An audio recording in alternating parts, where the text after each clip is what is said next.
My grandfather left me his house. I didn't want it, but you don't say no to a dying man's last wish. The house sat at the end of Maple Street, a normal neighborhood, normal people, normal lives during the day. At night, things changed. Grandfather called me to his bedside 3 days before he died. His hands shook when he gave me the journal. Black leather, worn edges, pages yellow with age. "You're the watcher now," he said. I didn't understand. Every night from midnight to sunrise. You watch. You follow the rules. You never break them. His grip tightened on my wrist. They're lost, not evil. Remember that. He died the next morning. I inherited the house. I inherited the duty. I inherited the rules. The journal had instructions. Simple, clear, terrifying. Rule 1. The front porch light stays on from 11:45 p.m. to 6 a.m. No exceptions. Rule 2. If something knocks, count the knocks. 3 knocks, ignore it. For knocks, answer with "I see you." 5 knocks, turn off all inside lights for exactly 1 minute. Rule 3. Never use their real names, even if you know them. Rule 4. The living room window must have a white candle burning all night. Rule 5. If a child asks for their mother, say she's waiting for you at home. Nothing else. Rule 6. Keep the logbook. Write what you see. Write what happens. Write the time. Rule 7. If you see yourself, close your eyes and count backwards from 10. Do not open them until you reach 1. Rule 8. They can't come inside unless you invite them. Rule 9. Show respect. Always. Rule 10. You watch until sunrise. No sleeping. No leaving your post. I read these rules 50 times before my first night. I thought they were nonsense. Old man superstitions. I was wrong. I moved into the house on a Tuesday. My first watch began that Friday at midnight. I set everything up exactly as the journal instructed. Porch light on at 11:45 p.m. White candle in the living room window, lit and steady. The logbook opens on the small desk facing the window. The neighborhood was quiet. Street lights hummed. A dog barked somewhere distant. I sat in grandfather's old chair. Green fabric, wooden arms, creaked when I shifted my weight. The clock on the wall ticked. 11:50 p.m. 11:55 p.m. Midnight. Nothing happened. I felt stupid, sitting in the dark, watching an empty street, following rules that made no sense. Then I saw her. 12:17 a.m. I wrote the time in the logbook. She stood under the street light 3 houses down. A woman, maybe 30, maybe older. She wore a blue dress, long sleeves, old-fashioned, like something from the 1950s. She wasn't moving, just standing there, staring at the ground. My heart started beating faster. I don't know why. Something felt wrong. Like watching a photograph that shouldn't move but does. She lifted her head. Slowly, her face turned toward my house. I couldn't see her features clearly. The distance was too far. But I felt her eyes on me. She started walking. Not fast. Not slow. Steady steps. 1 foot in front of the other. Her dress swayed, but there was no wind. I checked the rules again. They can't come inside unless you invite them. I made sure the door was locked. She reached my walkway. stopped at the bottom step. 3 steps led to my porch. She didn't climb them. She just stood there, looking up at my window. I could see her face now, pale, beautiful, sad, so incredibly sad. Her lips moved. I couldn't hear her through the glass, but I saw the words form. Please, one word, over and over. Please, please, please. My hand moved toward the window latch. I wanted to open it, to ask what she needed, to help. Then I remembered. Rule 9, show respect. Always. But also, Rule 8. They can't come inside unless you invite them. I pulled my hand back. I stood from the chair. I walked to the window, placed my palm against the glass. I see you, I whispered. Her mouth stopped moving. She tilted her head. A tear rolled down her cheek. The watch disappeared at sunrise. Note: how did it take the watch off my wrist? Reread rules. Find the answer. I never found the answer. Some things don't have answers. The second night I was more prepared. Same routine. Porch light at 11:45 p.m. Candle in the window. Logbook ready. Coffee brewing. The woman in blue returned at 12:19 a.m. 2 minutes later than the first night. Same spot. Same dress. Same sad face. This time she didn't say please. She just stood there, looking at my house. I placed my palm on the window again. I see you, I said. She nodded once, then faded. Pattern I wrote. She comes around the same time. She responds to acknowledgement. She needs to be seen. The boy on the bicycle came at 1:35 a.m. Same red jacket. Same untied laces. Same for knocks. I see you. Where's my mom? She's waiting for you at home. Okay. He left. Pattern confirmed. Same entities. Same times, approximately. Same interactions. But the third visitor was new. 3:12 a.m. An old man appeared at the edge of my property. He stood by the fence, hunched over, leaning on a cane. He didn't move, didn't approach, just watched my house. I watched him back. 5 minutes passed. 10 minutes. He didn't fade, didn't speak, just watched. I checked the rules. Nothing about old men with canes. I decided to follow Rule 9, show respect. Always. I stood. I walked to the window. I placed my hand on the glass. Good evening, sir, I said. His head lifted slightly. He raised one hand. Tipped an invisible hat. Then he turned. I walked slowly away, down the sidewalk, around the corner, gone. 3:12 a.m. Elderly man with cane. Stood by fence. Showed respect. He acknowledged and left peacefully. I was starting to understand. They weren't here to hurt me. They were here because they were lost. Forgotten. They needed someone to see them, to acknowledge they existed, to show them respect. The watcher wasn't a guard. The watcher was a witness. My 7th night of watching. Everything had been routine. His footsteps crossed the porch. Down the stairs. I heard the bicycle wheels squeak. Fading down the street. Fading. Fading. Gone. I wrote in the logbook with unsteady hands. 1:33 a.m. Boy on bicycle. Red jacket. Asked about his mother. Followed Rule 5. He left peacefully. I added a note at the bottom. He sounded real. He sounded alive.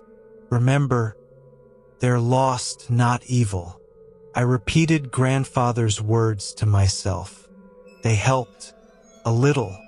2:45 a.m. is the hardest hour. Your body wants to sleep. Your mind gets fuzzy. You see things in the corners of your vision that aren't there. Or maybe they are. I made fresh coffee. I walked to the living room. Checked the candle, still burning steady. Checked the porch light, still on. I returned to my chair. That's when I saw him, standing across the street, under the street light where the woman in blue had appeared. A man, my height, my build, wearing my jacket, the gray one I'd left hanging by the door, except I was wearing it. I looked down. Yes, I was wearing my gray jacket. I looked up. He was still there, wearing the same jacket. He raised his hand, waved at me, slow, deliberate. Rule 7. If you see yourself, close your eyes and count backwards from 10. Do not open them until you reach 1. I slammed my eyes shut. 10, 9, 8. My heart hammered against my ribs. 7, 6, 5. I heard footsteps outside, coming closer. 4, 3, 2. Footsteps on my porch. 1. I opened my eyes. Empty street. Empty porch. Nothing. I ran to the window. I looked left. It looked right. No one. But on the porch, right in front of my door, my watch, the one grandfather gave me. I'd been wearing it. I looked at my wrist. Bore. How? I didn't open the door. Rule 8. They can't come inside unless you invite them. I left the watch there until sunrise. When dawn came, I opened the door. The watch was gone. Logbook entry. 2:45 a.m. Saw my double. Followed Rule 7. It left my watch on the porch. Then she turned. I walked back down the path, back to the street light, and faded. Not walk away. Faded. Like smoke dissolving into air. I wrote it all in the logbook. 12:17 a.m. Woman in blue dress. I stood at the walkway, said please repeatedly, acknowledged her. She left peacefully. My hands were shaking. I lit a cigarette even though I'd quit 3 years ago. This was real. Whatever this was, it was real. 1:33 a.m. I was drinking coffee when I heard the bicycle, the squeak of wheels that needed oil, the soft whir of spinning spokes. I looked out the window. A boy rode past my house, maybe 8 years old, maybe 9. Red jacket, jeans, sneakers with untied laces.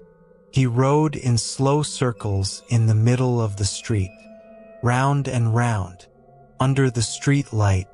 His shadow stretched long and wrong. The bicycle made no sound on the pavement, only the squeaking wheel, over and over. Squeak, squeak, squeak. I checked the rules. Nothing specifically about children on bicycles. But there was Rule 5. If a child asks for their mother, say she's waiting for you at home. Nothing else. The boy stopped circling. He looked at my house. He got off the bicycle, let it fall to the ground, started walking toward me. I stood. He climbed the porch steps. 1, 2, 3. He knocked on my door. I counted. 1, 2, 3, 4. 4 knocks. Rule 2. 4 knocks. Answer with I see you. I see you. I called through the door. Silence. Then his small voice. Where's my mom? My throat tightened.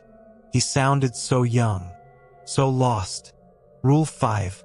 She's waiting for you at home, I said. Where's home?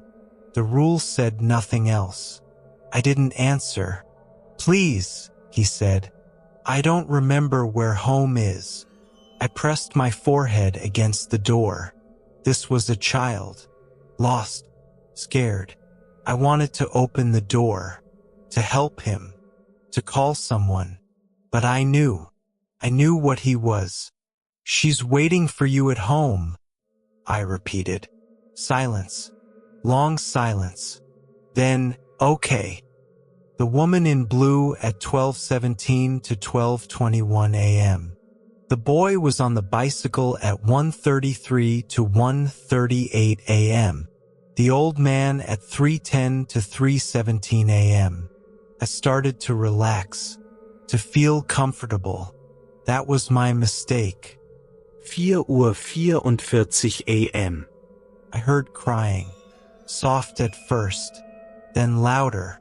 A woman's voice, sobbing, desperate, heartbroken. I looked out the window. She stood in the middle of the street, young, maybe 20, long black hair covering her face, white nightgown, bare feet.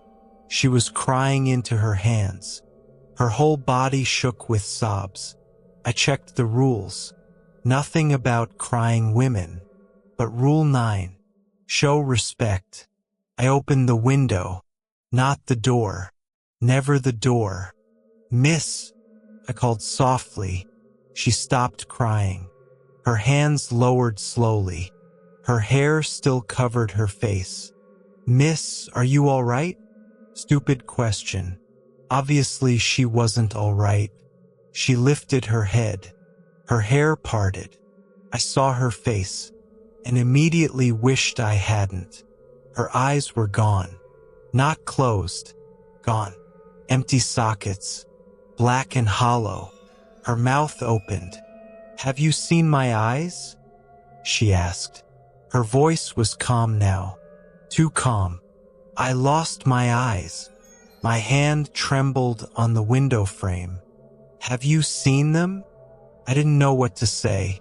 The rules didn't cover this. I haven't. I managed. Will you help me look? Rule 8. They can't come inside unless you invite them. I can't leave the house, I said.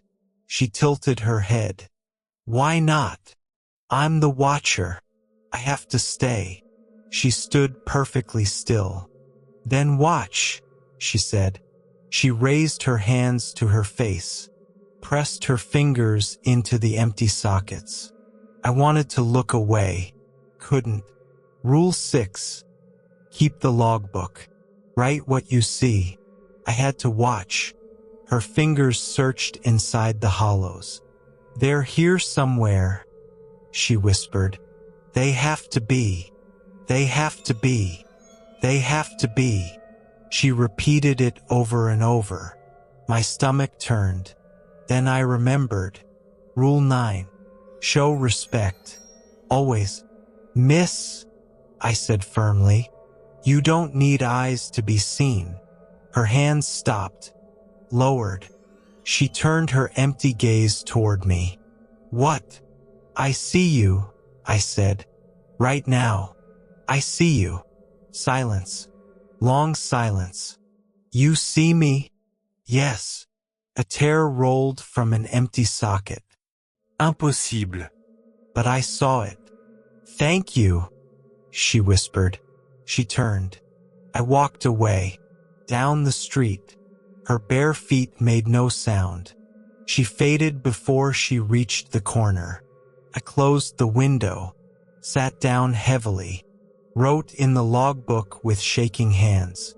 For 4:44 a.m., young woman in white nightgown, missing eyes, asked for help finding them, showed respect, reminded her she could be seen without them. She left peacefully. Note, they need more than acknowledgement. They need to be reminded they still matter. I understand my role now, truly understood. I wasn't just watching. I was remembering them. For them. The sunrise came at 6:03 a.m. I blew out the candle, turned off the porch light, closed the logbook. My 7th night as watcher was complete. I made breakfast, eggs and toast, normal things. The kitchen is filled with morning light. Outside, people started their days. Cars drove by. A jogger ran past. Someone walked their dog. Normal neighborhood. Normal people. Normal lives. During the day. But I know the truth now.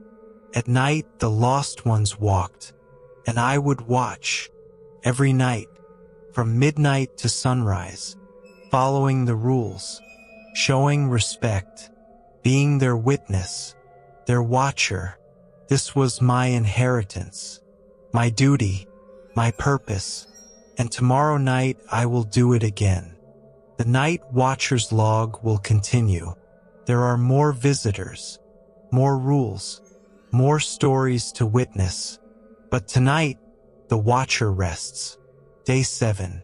7 nights of watching. I understand now why grandfather did this for 40 years. These spirits, these lost souls, they have no one else. No one sees them. No one acknowledges they existed. We are their last connection to being remembered, to matter. The rules keep me safe. But more importantly, they keep me respectful. They remind me these were people once. They had names, lives, loved ones. Tomorrow I begin cataloging patterns.